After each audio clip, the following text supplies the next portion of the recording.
Oh, and it just cut off like that. So the feature does work. It just kind of cuts off out of nowhere. Nice. Hello, everyone. Welcome back to the Fantasy Football Universe. I am Aaron St. Dennis. Follow me everywhere at FF Mad Scientist.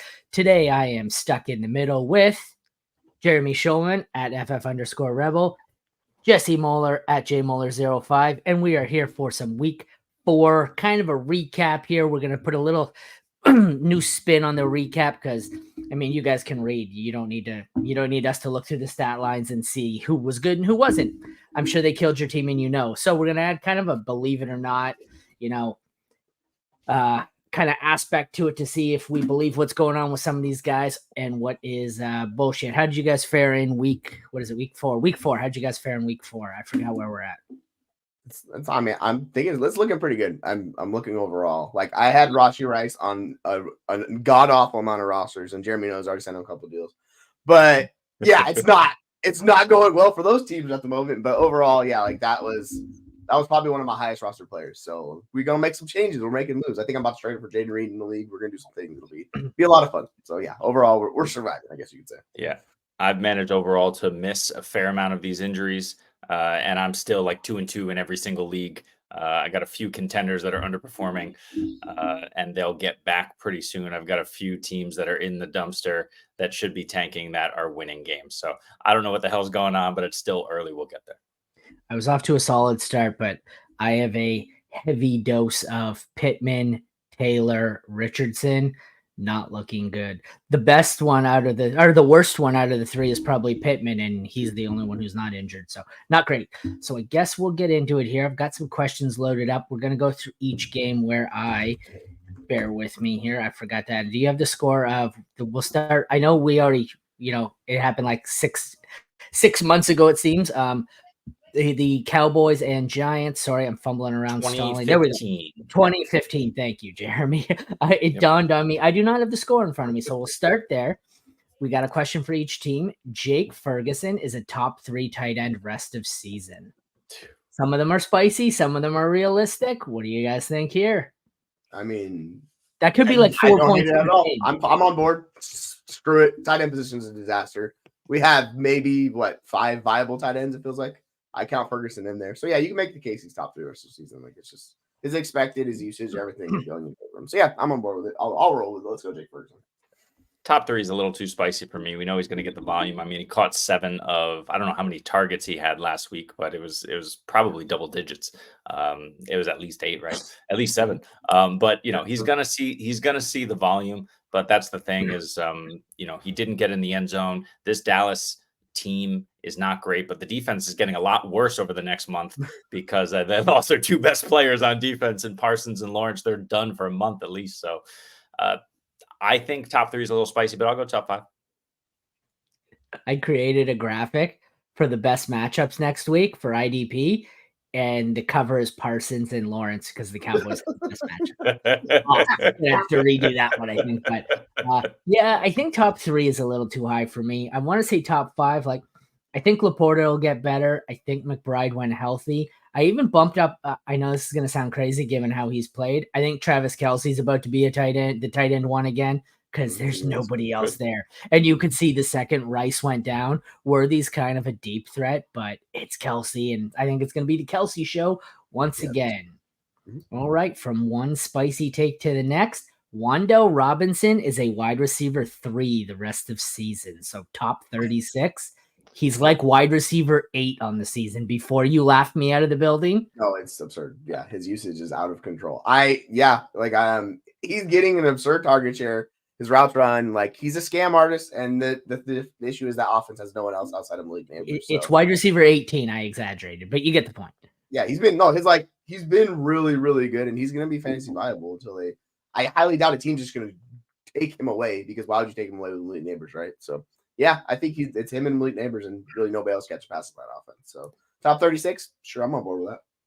Yeah, and I'm going to say no again and disagree with you. I think he's the wide receiver 2 rest of the season era, not a wide receiver 3. The usage is insane. He's wide receiver 25.5 PPR right now after a month of the season. 12, a weird 4 targets, then 8, then 14 targets in his 4 games. Wan'Dale is for real because Malik Neighbors is for real. So fire him up. He's a wide receiver 2. He's in your flex every week. I should have clarified. I meant wide receiver 3 or better. But yes. I agree. All right, we will move on. We have the New Orleans Saints get beat on a last-second field goal, 26-24 to the Falcons. And the question here we have is, Rashid, Shaheed, and Chris Olave are both wide receiver 2s or better rest of season. Thoughts? Yeah, Shaheed's borderline, but like his target share and usage was really good last week. And it's actually been really good the entire season. He's just been a little boom bust with it. So Shaheed's that borderline top 24 guy for me every week. And it's just a heavily concentrated passing attack. It's like Kamara, it's Shaheed, it's Olave, and really no one else. They got Juwan Bonson involved, Taysom Hill. Like Taysom Hill did his random thing where he's gonna steal some goal line touchdowns. But yeah, overall, yeah, like you can make the case for it. So I might be just going chalk, but I'm gonna say, yeah, they can both be wide receivers 2 for the rest of the season.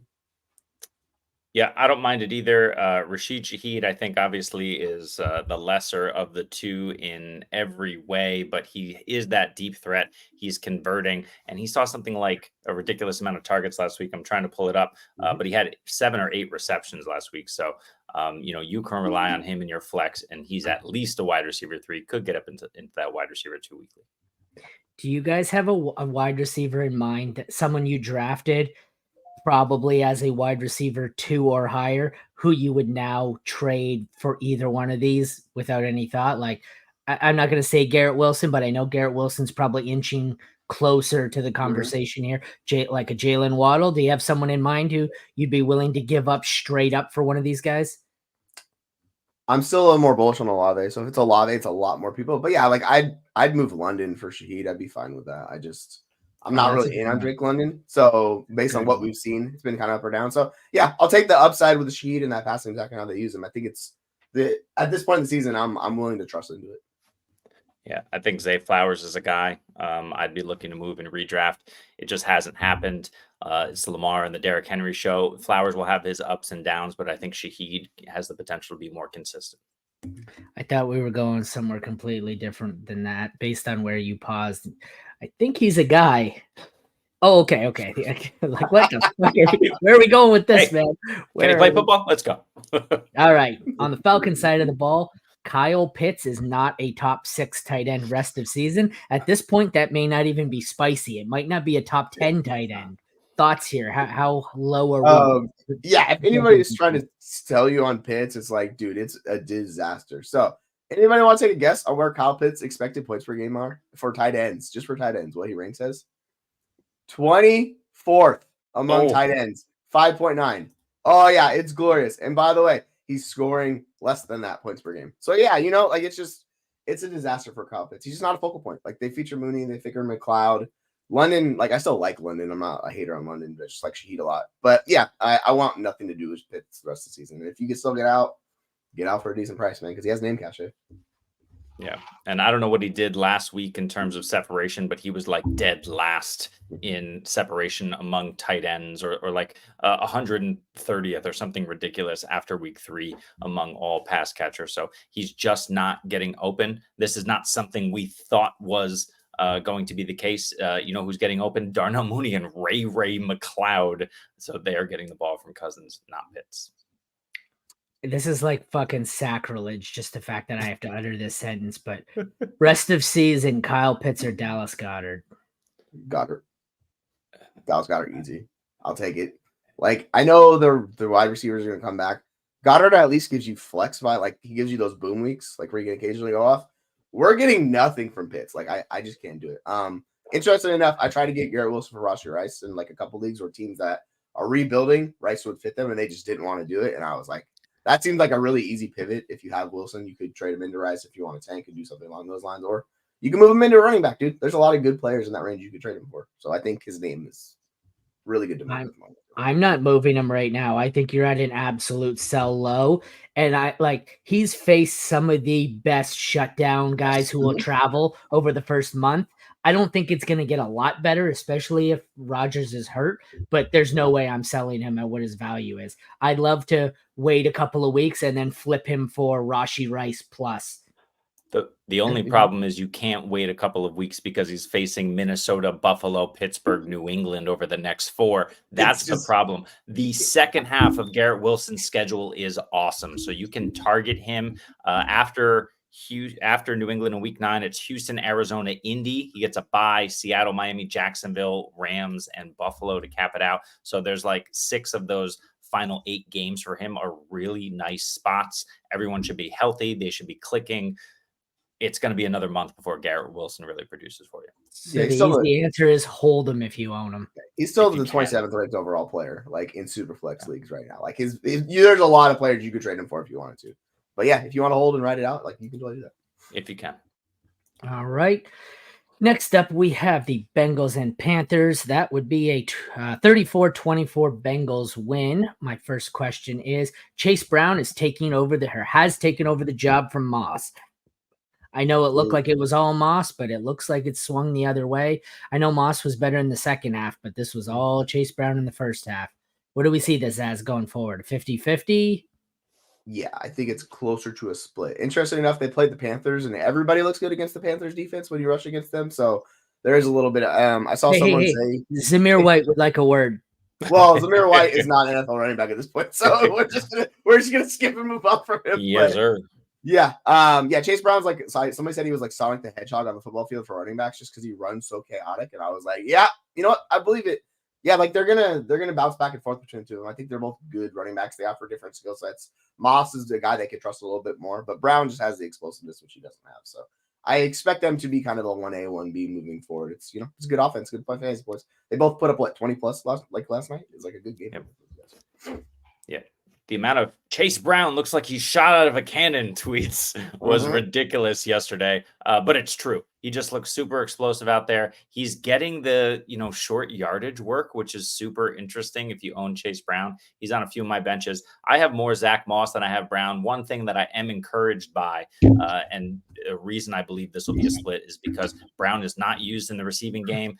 Moss had 4 receptions, scored a touchdown through the air, and has looked decent doing that.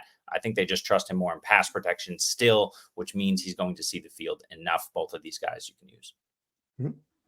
It's scary how many of these backfields that we thought were going to be splits through the first 3 weeks, they turned out to be just one person. And then in week 4, they turned out to be splits again. And it's like, I stashed Chase Brown and Zach Moss. And then after week 2, everyone dumped Chase Brown. Well, it turns out you should have held on to Chase Brown. So on the Panthers side of the ball, with how good Chuba Hubbard has looked and with Brooks slated to possibly return next week, start practicing, Jonathan Brooks is an RB1 when he returns.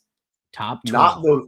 You mean like for the rest of the season? Yes. Yeah, rest of the season. Yeah. We're seeing how they're using the running back position in general. It's going to be a slow ramp up though. He's going to take a couple of weeks. It's not just going to be right away. It's going to take all the snaps. Like they're going to work him in. It's going to be about 2 or 3 weeks before he fully takes over the job.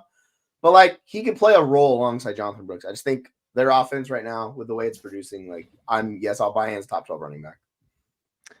I'm out on that. I do think he's probably top 16. So he's definitely RB2 worthy each and every week. Chuba has just looked so good. I don't think he disappears. Miles Sanders is getting 5 to 6 touches a game. And they have, a few different wide receiver sweeps a game that they like to run with whoever they want to give the ball to. So they're just trying anything and everything that works because that defense is so bad and they're hemorrhaging points. They just have to do whatever they can to score and move the football. I think Brooks is viable as an RB2, high-end RB2, but I don't think he's RB1 status because Chuba will still be there. Next up, 24-18 Bears over the Rams. And on the Rams side, I have Stafford is outside the top 20 QBs until he gets his receivers back because he looks awful without Kupp and Puka. Who would have thought? Yeah, shocker, right? You need good wide receivers for it to work. Interesting enough. You saw Kyron's usage. Kyron's still dominating the usage. They're trying to feature him. They completely changed the offense since they lost those 2 wide receivers. So they went more 12 personnel. No, I mean, keep Cooper. Don't do this. Well, I think they're offering Ramondre for Cooper in the hope he gets. Yeah, but then why would he hope Hope who? Cooper gets traded to KC? Yeah, There's because a lot Kansas of City needs KC. a wide receiver. Yeah, like Oh. I take Cooper. It's fine. I take Cooper. Yeah, Like, I want the Cooper side is Agree. what I was saying. Even I read if it he's the in- opposite way. Even if he's just in Cleveland, I'm fine with Cooper. Yeah. I don't So think you yes, can get this deal done. But sorry, back Agree. to we can try. okay. Yeah, like he's not going to be a guy you can confidently start just because they don't pass enough with that and the way it is set up. So with their wide receiver, we talked about it yesterday. Like Tutu was kind of the guy that stood forward, and then Whittington stepped forward this week. So overall, it's fine. But yeah, I'm not going to treat him as top 20 quarterback to their turn. Yeah, the biggest issue is separation. Demarcus Robinson is an ideal 3. He's operating as the 1, and he's just not able to do anything, which is why they're going to these lesser guys like Whittington and Tutu, who would not and haven't really been on the field when everybody's healthy. So I agree with this. Matthew Stafford just, Stafford and McVay have to lean on Kyren Williams in the run game. I'm surprised Kyren Williams is still relatively healthy.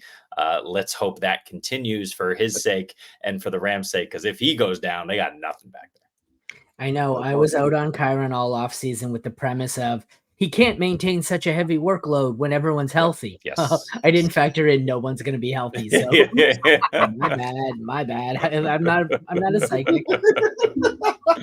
On to the Bears side of the ball. Swift and Roschon are both flex worthy, even when Keenan Allen is healthy. They both. I mean, Roschon is not getting any passing work. He's getting some rushing. He got a touchdown. Swift looked awesome. Sentence I didn't think I'd ever hear again. Thoughts here on these guys as flex options, considering this week starts bye weeks. Yeah, like I'll buy back in on Swift. It's gonna be up and down with DeAndre Swift. You kind of know how it is. Roschon, like he needs more work. You can't get 8 touches a game and expect to be fantasy viable unless you're getting touchdowns, and that's what happened last week. So we'll see how it works out. I'm gonna say no, they're both not gonna be flex viable. I think it's one of them will be, but I don't think 2 Bears running backs are gonna be flex viable each week. And you're leaning Swift as that one, I would assume.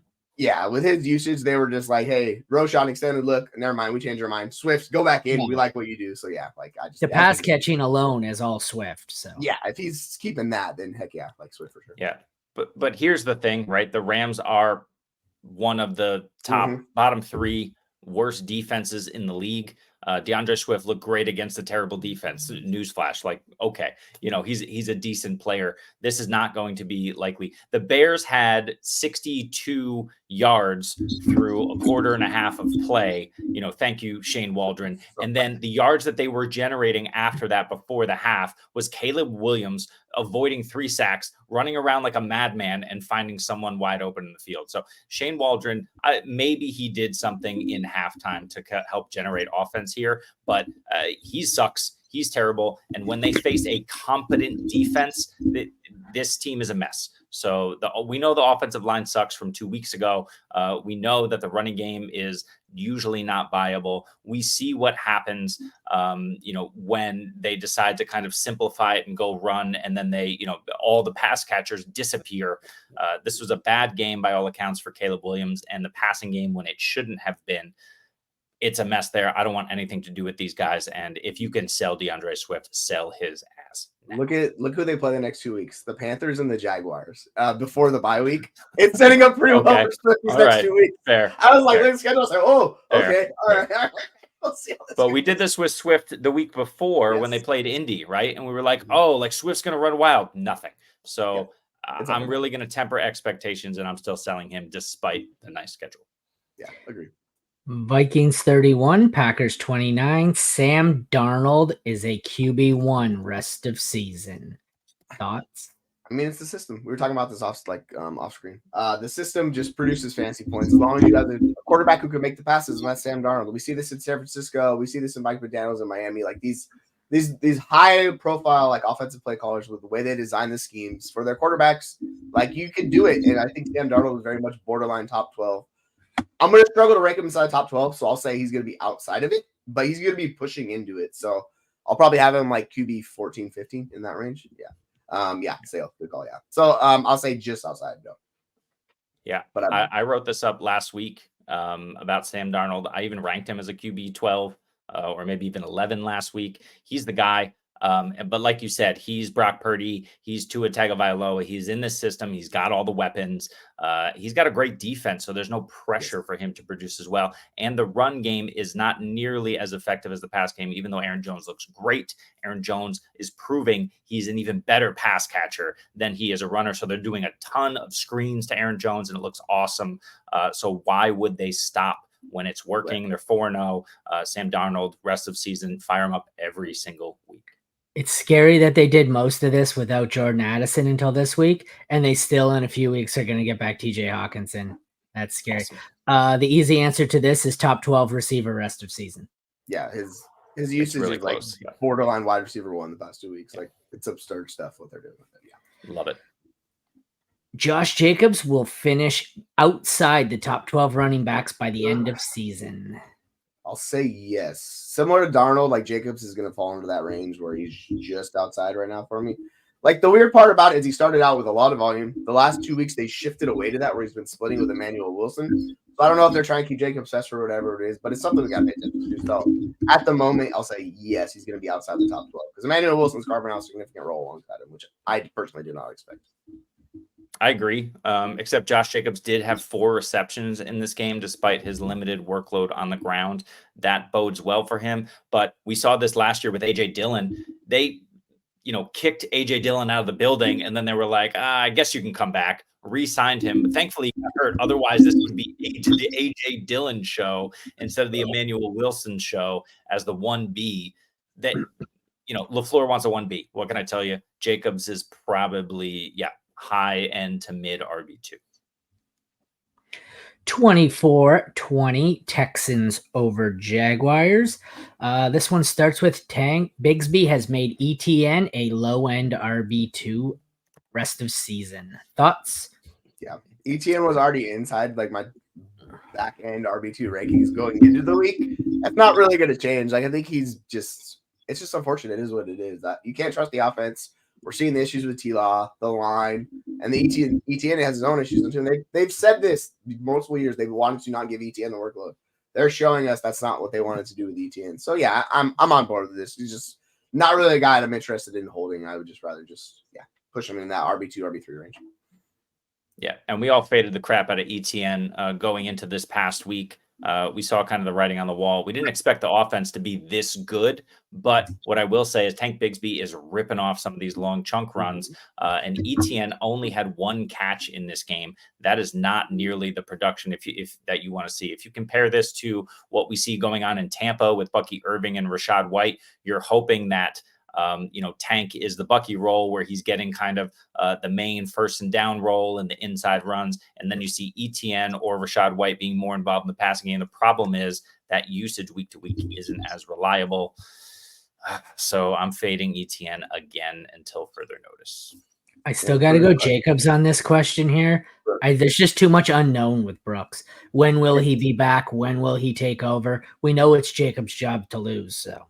Yeah, this is like, remember we were talking about this yesterday? We were talking about these guys that are like going to be in your lineup, but they're not going to be big difference makers for you. I'll chase the upside of what I view Brooks to be a difference maker. So I'm on board with that. I will choose the better offense and Jacobs. Nico is a wide receiver 1 and Diggs a wide receiver 2 rest of season in the Houston offense. I mean, you can make the case Nico is going to be the wide receiver 1 rest of season. Like he has really, really good usage attached to CJ Stroud. Like, if you look at his expected points where he's at, like, he's a top, basically 3 wide receiver.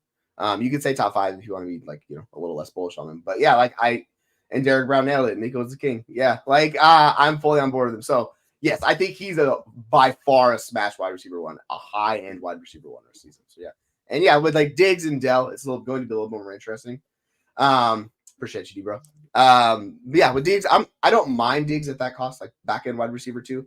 With Dell, like their usage is going to be similar. It's just, he's pushing a little bit down further, right? Yeah. So, yeah, I'm on board with this. Stroud needs to figure it out a little bit. He's a little bit up or down. I think it'll figure out in the middle where both him and Diggs will be viable. It's just, I think Diggs is the more question mark than Dell is personally. Yeah. Okay, before we move on, Goddard for Dobbins, given the fact that he also has Hall, Kamara. He has Hall, Kamara, Ford, so he's trading away Goddard. So he has Bowers still.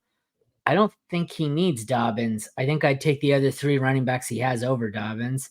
I guess if you want the depth. Yeah. Do you trust I Bowers worry every about week? Ford. Yeah, I mean, I worry about Ford a little bit, so I don't have 100% Yes, you confidence could. in him. So yeah, like if you have Bowers, Do you have I'm fine more taking Bowers. confidence in Dobbins than Ford? I have about equal confidence in the two. I don't know about either. Yeah, no, I would be fine making this move to stockpile another running back in that kind of a range because they're going to be similar for me. So yeah, I would too. Yeah, I'm fine with it. Yeah. In that range, yes, but Dobbins has a bye coming up next week. Then he faces Denver.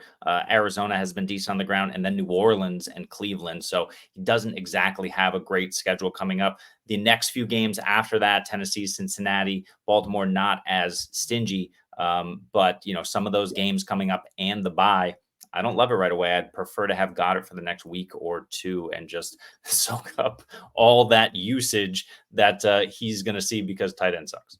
Yeah, that is a very good point. That's the reason. Like that's what it is. Like I know I'm very much on the we'll see when we see with Chubb, but he's going to come back at some point and play a role in the offense, right? We don't know how big the role is going to be, but he's going to play a role. He's going to chip into Ford. So yeah. And that Cleveland line continues to get hurt. Another one of those Cleveland linemen went down. I'm not sure for how long. I'm not sure if it's clear right now, but it's just not looking good for Cleveland line. It was Pochich, who I believe is the center. Is that right? They have 4 of them out now. 4 of them hurt on the O-line for Cleveland. Yeah. So it's looking real bad. It's very tenuous at the moment. Yeah. All right. Indy 27, Pittsburgh 24. Good God, we have to talk about Joe Flacco. But first, let's go to Justin Fields. Justin Fields, top 10 QB rest of season. I never thought I'd hear those words again. Too spicy? Is he still in? What do we got? Fucking go, baby. Like, this is what I'm talking about. It's been like we've had this disagreement going the entire year where I'm like, dude, Justin Fields is an upside shot, and he's finally showing the upside in that offense. Yes. I think, interestingly enough, like how the early season went with the Steelers, their offense did not need to do a lot in the short and intermediate. Like, they were kind of just getting by and winning games with that defense.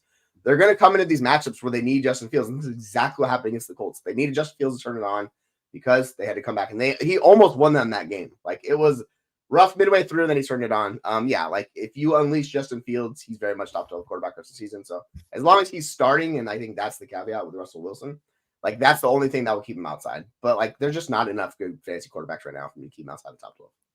And Dallas and Vegas over the next 2 weeks, he's absolutely going to smash. I was fading George Pickens a little bit. He didn't score the touchdown, but he looked really good against what we know to be a bad Colts defense. I just didn't believe that Justin Fields could do this. We were talking about it last week. We didn't think he was going to throw for 250 yards again. We were right. He threw for 300 yards this week. I mean, if Justin Fields is going to continue this type of passing production, he's absolutely locked into a top 10. You can elevate Freiermuth. We saw him score a touchdown. You can elevate Pickens. These guys are looking good, and the schedule is lining up at least for the next couple weeks. They get the Jets week 7, but then the Giants week 8. So for the next month, fire them up.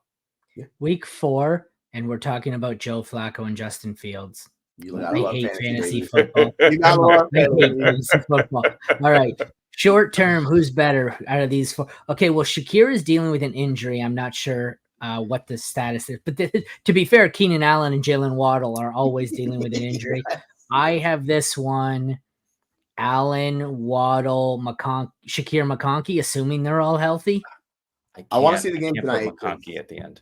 Yeah, I'm going to put him above Shakir. Like, I can't trust him, man. Like, I know, like, he'll keep producing, it's fine. But if they show the offense is healthy with Tyler Huntley, it's okay. Like, Waddle's going to be top guy in that group for me.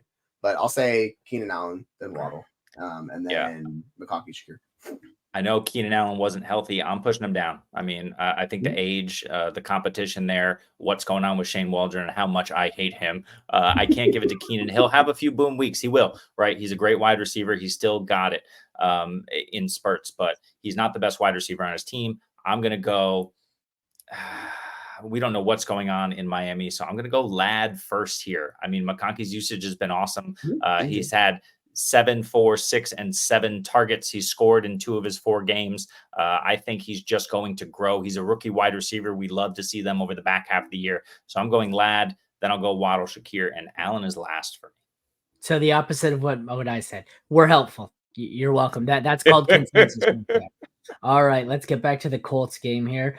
Richardson is not a top 12 quarterback rest of season when he's healthy. So from the point, assuming he misses, it sounds like he's going to miss maybe 3-4 weeks. So from that point on, have we missed with Richardson? I have a hard time doing this because I chase the upside and how they play. If he's going to rush, interestingly enough, like he suffered the injury, and Waldron was like, "Hey, guess what? You want to run it up the middle? Let's do that again." And we got blasted because he turned away. So yeah, I'm still going to rank him in that QB1 range. Like that's just how I'm going to treat him. And his usage he obviously needs to take a step back, and maybe this will help him kind of calm down when he's playing and work out because the upside's still there for him to be like a top 5 fantasy quarterback. I don't know if it's going to hit, but it's still there. So I'll say he is. Yeah, Green Bay in week 2, Chicago in week 3, which is even worse, Pittsburgh in week 4, which is even worse, and we know he got knocked out of that game. He's been facing some really tough defenses. Back in week 1, he didn't do too much on the passing end, only throwing it 19 times, but went 2-12 and 2, and then he ran it 6 times, 56 yards and a touchdown against Houston. So I think he's capable of doing that most weeks against average defenses. If he plays next week, which at least right now they're saying is possible, he gets Jacksonville. There's not a ton of super difficult matchups on his schedule. It's up and down for him. So is he a QB1? No, but he's right there. He's borderline. Next up, Denver and the New York Jets, 10-9 Denver. I'd like to point out I have been to a Colorado-New York hockey game that was higher scoring than this. But Courtland Sutton is a wide receiver 3 rest of season. He's getting the volume. I get it. It's Bo Nix volume, but we could say that about like Sam Darnold volume. We didn't think that was the thing. Andy Dalton volume. Like it's pretty grim out there. Like this year feels like the fantasy football apocalypse. So it's rough. So what do we think here? Sutton in top 36? Yes, his expected volume is absurd. He's still top 10 in the expected like points per game basis. It's just you have to downgrade him a bit, but I can't downgrade him outside the top 36 wide receivers. Like if you're going to give him volume, like he'll be in your lineup. You just kind of like what we were talking about doing with Malik Neighbors. Obviously, it's worked the exact opposite way. Close your eyes. Don't look at it. It'll end up scoring fantasy points for you. You don't have to watch the game because bonus is going to drive you crazy. Obviously, Courtland Sutton's not Malik Neighbors, but like the volume should be there. So yeah, he's going to be top 3 wide receiver. The volume is there, but here's the problem. Week 1, 12 targets, 4 receptions. Week 3, 11 targets, 7 receptions. We expect that. Week 4, 9 targets, 3 receptions. These are Bo Nix targets. These are not your typical targets. At least they're not Anthony Richardson targets, so he's not dust. But the problem here is Courtland Sutton just isn't getting those quality targets, even though he's getting a ton of them. So you have to mark him a little bit. Is he a top 36 wide receiver weekly? He should be. But am I flexing him every single week? Probably not. All right. My question on the Jets side, there's a reason behind it. Garrett Wilson will finish outside the top 20 receivers come season's end in full year scoring. I ask you this because I was listening to the fantasy footballers, I believe, in the past, I think it's since 2009 when Sleeper started keeping stats. So 15 years. No wide receiver who has gotten through the first 3 weeks of the season without putting up at least 15 fantasy points has ever finished inside the top 20 in scoring. Garrett Wilson's best week, 14.3. So that's a fun cutoff. It's gonna get better with Garrett Wilson, but Jeremy just talked about the schedule with them. Like it's gonna take time. Top 20, it's viable for him to do that. I'll say yes. I'm not saying he's gonna be like a high end wide receiver or anything like that. No, I'm 20. 20 is fine. I think he can get there. Like we're talking about points per game basis. If you can get to 14, you're gonna be borderline top 20, like in that range, maybe about 15 points per game with BPR. I think he can get there. It's just he needs touchdowns. It's gonna have to regress a little bit. They just play at such a freaking slow pace with Aaron Rodgers. This is always the Rodgers problem. But the efficiency will come. So I'll say yes. I don't feel great about it. Yeah, I'll say yes, but it's like wide receiver 19 or wide receiver 20, right? He's not the wide receiver 1 upside that we had hoped. We talked about the schedule: Minnesota, Buffalo, Pittsburgh, New England next 4. But he's seeing the targets. He's averaging almost 10 targets a game. He's averaging about 5 receptions a game. The problem is with that low reception total, he needs to find the end zone. He will. He's better than what he did last week against Patrick Surtain, but he still put up 5 for 41 against Surtain, right? Rodgers wasn't necessarily shying away from them, although he should have in order to win that game. But he's a good wide receiver. You still keep rolling him out. It's him, it's Cooper, it's Sutton. These guys are all bounce back candidates. Yeah. Buy lows. All right. Our next one is the Tampa Bay Buccaneers beating the Philadelphia Eagles 33-16. We start with Saquon. Well, I guess he currently will prevent Hurts from finishing as a top. That's supposed to say top five QB for fantasy. It's supposed to be top 5, not a top. I don't know what that means. He's think vulturing all the goal line work. I think because like the guys above him are Baker and Darnold, and those are the two ones where I'm like, yeah, I think he's gonna beat those guys. So I think he can get there. He won't be the quarterback 1 anymore. Like it's just gonna be hard for him to play at that level. But like if you look at if you want to chase volume and expect to work, like he's got the best in the NFL. He just isn't playing very good right now. So I think he'll be a top 5 quarterback when it's all said and done. He currently sits as QB 8 on the year. Sorry, Jeremy, go ahead. Last week, Saquon didn't vulture the target, right? Yesterday, Jalen Hurts got in on a goal line sneak.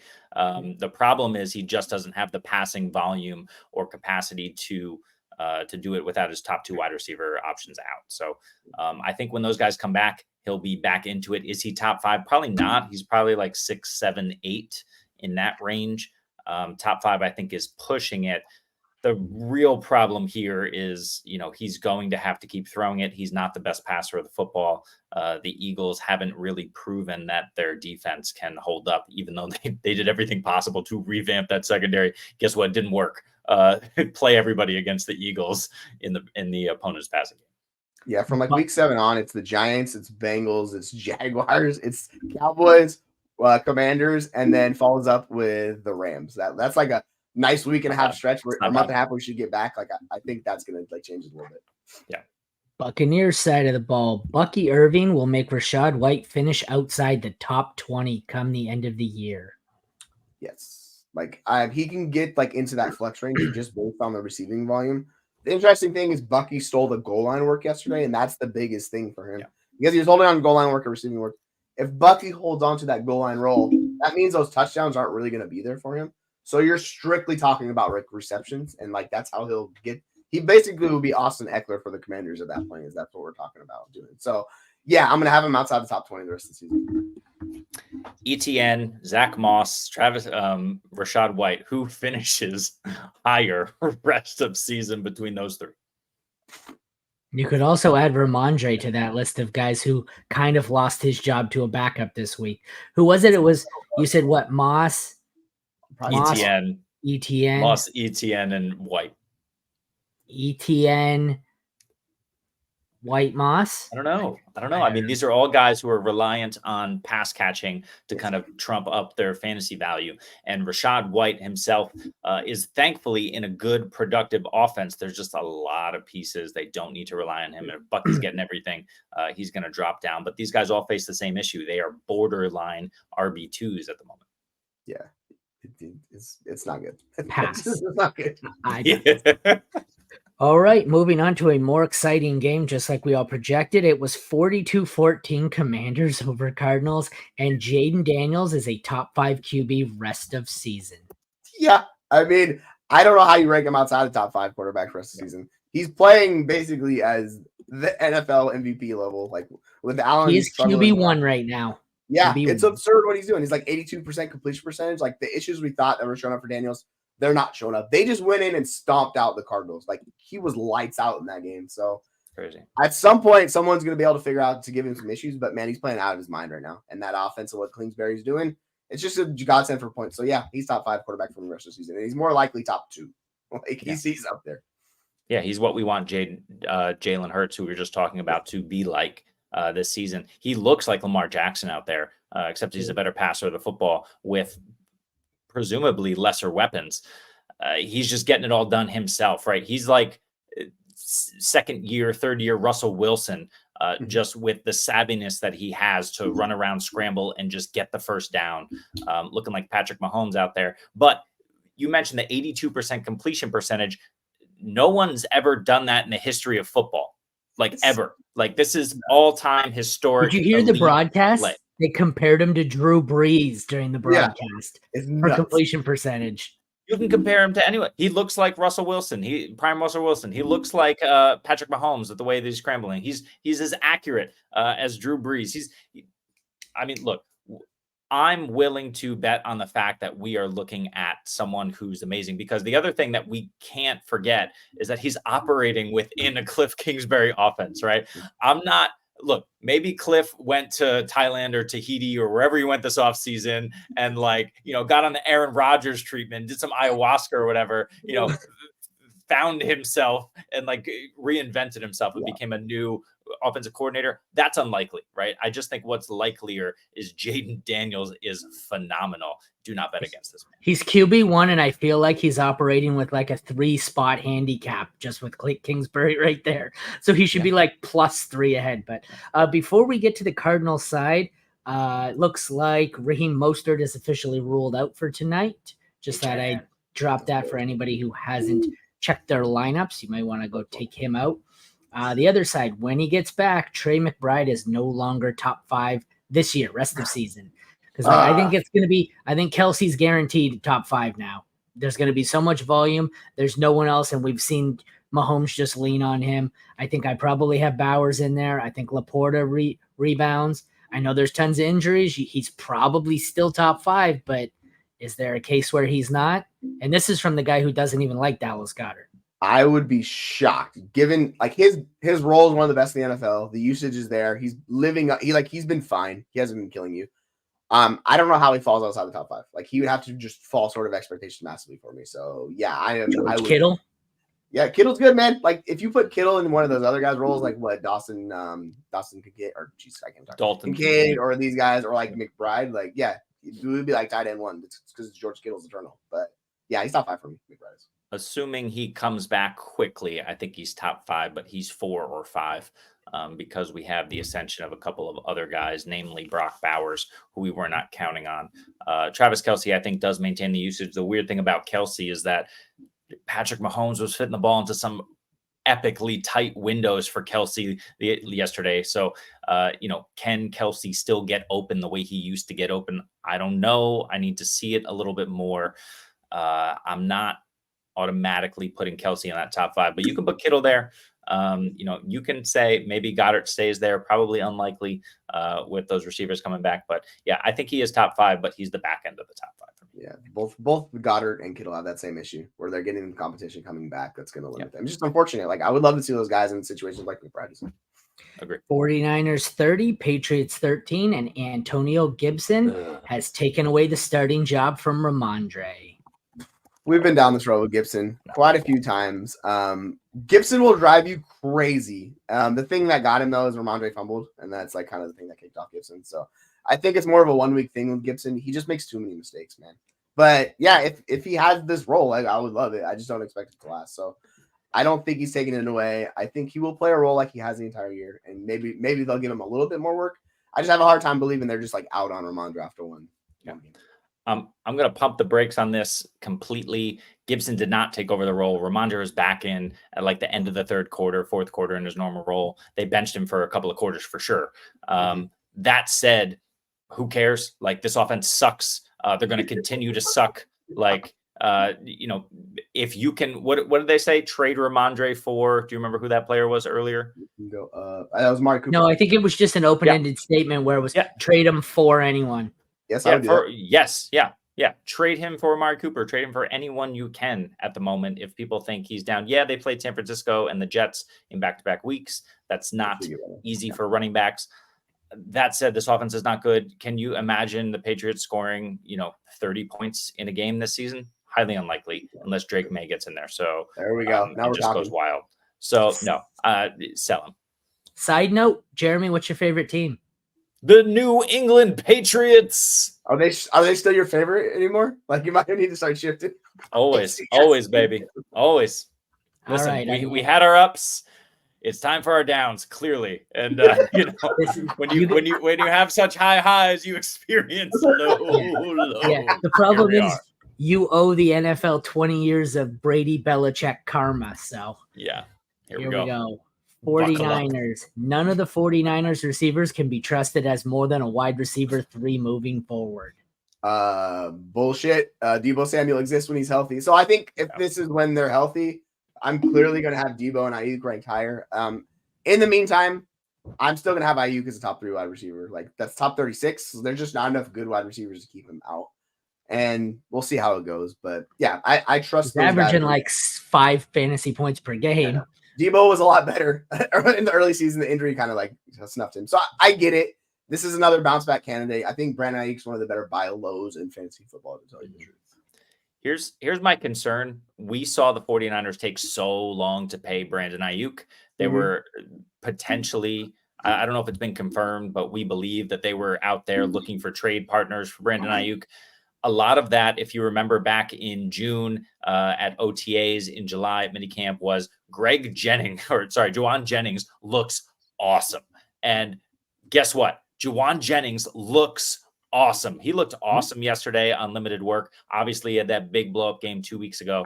I think they have an issue here where Juwan Jennings is really good at football. We know Ricky Pearsall is waiting in the wings, whether he's injured or not. So I think they just have so many weapons, and they have even more weapons that, like, when you just start digging into the depth of this team, these players are still really good. So, is Brandon Ayuk guaranteed locked in as a wide receiver 2 rest of the season? He's a great talent. I don't know. I don't know if they feel the need to use him. Do I like Debo more than those guys? Yes. I'll lock in Debo as a wide receiver 2, but Ayuk, I don't know. All right. And speaking of weapons, here's a game that makes me wish I had a weapon to use on myself. Raiders 20, Cleveland 16. On the Cleveland side, Deshaun Watson will finish outside the top 20 QBs and has the worst contract in sports history besides maybe Bobby Bonilla. I mean, it's not good. We'll say that. It's not good. Well, Bonilla retired, 30 years ago and is still getting $1 million a year. Cash That's him. great. Yeah, it's good for him.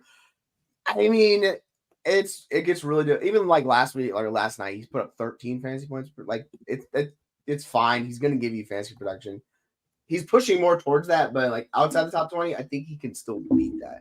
The way I think he falls out is if they ever replace him. And I don't know if they're ever going to do that, just how bad the offense is. But like that's how you can talk yourself into being outside top 20. Yeah. I hate Deshaun Watson. And not just because he's a terrible person, right? I didn't necessarily hate Deshaun Watson, the football player, because he was a terrible person. But Deshaun Watson, the football player, is also a terrible football player. He's been given the volume. He has been given the reins to this Kevin Stefanski offense. He hasn't produced. He just looks lost back there. Part of it is offensive line issues. Part of it is weapons issues. All of that said, yeah, Deshaun Watson, it's just not good for him. We had the Amari Cooper bomb touchdown called back. That would have changed his day. That said, no, this team is borderline Dallas Cowboys in terms of their, deficiency and the fact that they're going to, self-destruct at some point this season. It's looking horrible for the Browns this year. Sad state. Yeah. I have a couple of big Browns fans on my Twitter, and they're losing their mind and getting ready to call for Kevin Stefanski's head. It was funny. One of them posted their thoughts were that Kevin Stefanski is too soft. He needs to stop babying them. And her exact words were, needs to walk. Have you seen this, Jesse? Needs to walk into the locker room and grab them all by the dicks. Okay. I'm thinking to myself, is this what we're going to use as a deterrent for Deshaun Watson? I don't see this having the impact that she thought it would. So I'm like, you may want to rethink this there, darling. Get on the table, Deshaun. You're next. We need Achane, Laporta, Miami defense to get 38, sorry. Achane scored about 30 of those. I don't know. Yeah. It's close. Achane scares me because this offense has sucked. Laporta has been hitting. Miami, I think, is going to put up more than you think. I think you probably get 10 out of Miami alone. Maybe more. I think you can get 38 here. I think it's going to be close, yeah. It's going to be close. Brees, what was it? 17 yards or something? Brees had a day. Woo, that was rough. I have one team with Brees and Bijan. Yeah, that team's not loving life, right? Yeah, it's rough. It's rough. Raiders side, Brock Bowers is the dynasty tight end 1. Yeah, it's him and McBride. Yep, those are the 2 tight ends. Like those are the 2 guys for me. You can pick and choose whichever one you want. I'm fine with it. I'll just say they're co-tight ends. They're both awesome. Their roles are great. Like they do everything you want for fantasy tight end to be. They're the only hope we have left right now. It feels like you can put Brock in his own tier. It's Brock Bowers, number 1, tight end 1. Yeah, he's looked great each and every single week. He's produced. Yeah, Brock Bowers. That's what we want. So, I will say the last 2 weeks have been rough because he's got 4 targets and 3 targets. Like, we need to see an increase because I think we're just kind of living off the first 2 weeks with him. Like, we need to see a little bit more. Like, get back up, Brock. The QB play has been abysmal. They've been talking about a potential change there over the last 2 weeks. Carolina shouldn't have been. Cleveland makes sense. They get Denver and Pittsburgh over the next 2 weeks. Could be tough. Yeah, like that matchup it seemed juicy, but the way they play defense, like it lines up against Brock and the man, like they're actually really good against that. So it made sense. Like I'm headed down here. Yep. Chiefs 17, Chargers 10. The take here is that Patrick Mahomes is no longer a top 10 fantasy quarterback. Currently sits at 18? He has no receivers. He has Travis Kelce. This does not look good. He's just kind of he's like very Derek Carr, Kirk Cousins-esque right now. Thoughts? It's all rough. Yeah, I mean, it's hard to rank him inside the top 10 quarterbacks for fantasy. Outside of like, I saw someone do a post, like, if you erased his name, where would you rank Mahomes in fantasy? People would be like, yeah, he'd be QB 22 or something, just based on that. I want to see, like, the loss of Rice sucks, but I want to see them really just open up the offense with Worthy, use Kelce, kind of go back to what has worked for them in the past. I don't know if it's going to work. I'm willing to see it, but yeah, like outside top 10, like I'll say he's outside top 10 until we see for the nose. He just hasn't been good this year. Like it's hard to rank him in there. What were you outside the top 10? Absolutely. Yeah. But Jesse, we wanted to see what this offense was going to look like and how they were going to open it up when they lost Isaiah Pacheco. And what did they do? They signed Kareem Hunt off the street and gave him 14 touches last week. It makes absolutely no sense what they're doing. I get that they're built to run the football. They're built to control the clock and play defense. That's a marked difference from what they used to be when Patrick Mahomes was out there slinging at the beginning of their career. And look, it's worked. They've won back-to-back Super Bowls, right? They're going for a third this year. I get it. But at some point you have to say, well, things have changed. Now we need to adapt. Does that mean running more exotic stuff with Xavier Worthy? It probably could. You could try it out. Does it mean signing someone like somebody brought up Amari Cooper's name? I saw Jalen Hyatt's name brought up from the New York Giants a bit earlier today in a report, who I don't think is going to make much of a difference. But that's the thing, right? Is like we still have a bunch of mediocre wide receivers here, even because Hollywood Brown is out and because now Rashid Rice is out. So I don't know what the hell they're going to do, but they need to adapt and figure it out. You know who's getting all the volume, right? Kelce. Kareem Hunt. Hunt. That's who their best player was this week. Kareem fucking Hunt. Yeah, remember that they were like Carson Steele? Yeah, he's a fullback, by the way, in case you guys were wondering. It's like, yeah. Deep leagues, unless they sign somebody, pick up Noah Gray. He was used a bit more this week. All right. Other side of the ball, no Charger at any position can be trusted as more than a flex rest of season. Depending on the arguments here are going to be what Dobbins, McConkey. Dobbins is really the only one. But like, yeah, he's going to be that. I think you can make the case for him to be like an RB2 each and every week. It's just it gets a little treacherous with some of these matchups and the games they go against because for Dobbins, if he doesn't get the touchdowns, like he got a little bit of receiving work. He had 4 targets, but like it's still just so difficult. 62 total yards, no touchdowns. That gives you 6 fantasy points. It's like. And 9 if you count the touchdown. Like it's difficult for him to get there, which is why I said Dobbins was sell high. We're seeing it now. So I think you can make the case he's RB2 though if you want. So I'll say mostly everybody except Dobbins. Yeah. Yep. I like Dobbins. I also like McConkey. He's trending up in the 4 weeks. We talked about that a little bit, but it's also happening at the expense of Quentin Johnson, whose volume is going down the last couple of weeks. So, I don't mind Lad McConkey. I think he's only going to improve as the season goes on. Agreed. Let's close it out with Ravens 35, Bills 10. Dalton Kincaid is not a top 10 tight end rest of season. I mean, that's a low bar. I get that, but he's going to be there for me. He got 7 targets yesterday. Like if you're giving him consistently 7 targets, it's going to be really hard to rank him outside the top 10. Like tight end's so bad. So if I got a guy I know the routes are not always there with him, but he's getting the targets per route run. Like that's fine. So. He's going to be top 10 for me the rest of the season. There's not enough good tight ends, and that's the thing that sucks. Like it's kind of by default. Yeah, and what's crazy is with 13 receptions on the season, Dalton Kincaid is tight end 7. So already in half PPR, right? So yeah, look, he is there top 10 absolutely because who the hell else are you going to play above him? You're locking him into your lineups. He's probably like top he's definitely top 5 in terms of tight end reliability, right? Whereas like there's probably only like 5 or 6 guys you have locked in at the tight end position. Weekly, he's one of them. Yeah, Let's he didn't stay play with the tight end. But let's stay with the position to close it out because it's so much fun. Oh, God, assuming he's healthy, Mark Andrews is droppable to pick up Taysom Hill. Yes. Just fucking do it. Like get it. Like you can't trust Andrews right now. Like that offense, they're not featuring the tight ends at all. Likely's not running the routes. Andrews isn't running the routes. They have shifted this offense this year, and I think it's the tightrope surgery. Like that's my saving grace for Andrews. But dude, like he's outside your top 24 tight ends. Like you can't even play him right now. So if he's taking up a roster spot, I'm fine dropping him and chasing the dragon with Taysom Hill because you just can't do it with Andrews, man. Chasing the dragon. You might actually want to chase the dragon before you start Taysom Hill in your lineup. I'm not lying. Sorry, go ahead, Jeremy. No, that's Mark Andrews had a ball put on his hands this week, and he just dropped it. He was wide open. He had 25 yards easily. Yeah, what's his one target? If Taysom Hill is healthy, the problem is he's not. He's probably got bruised ribs, and he's going to be out for a game or two.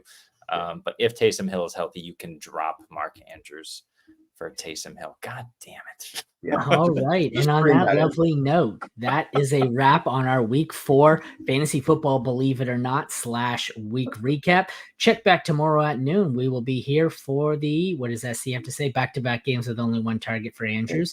That's more targets than he's been getting. Check back tomorrow at noon. We will be doing our waiver wire show. And as I was looking through it and doing some graphics earlier, there are surprisingly more running backs available on the waiver wire. There's a lot of Chase Browns and Kareem Hunts who could have some use in them. So check back tomorrow. There's actually going to be some useful options and some players that might help your team. Thank you, everyone, for tuning in. Take care, and we'll see you tomorrow.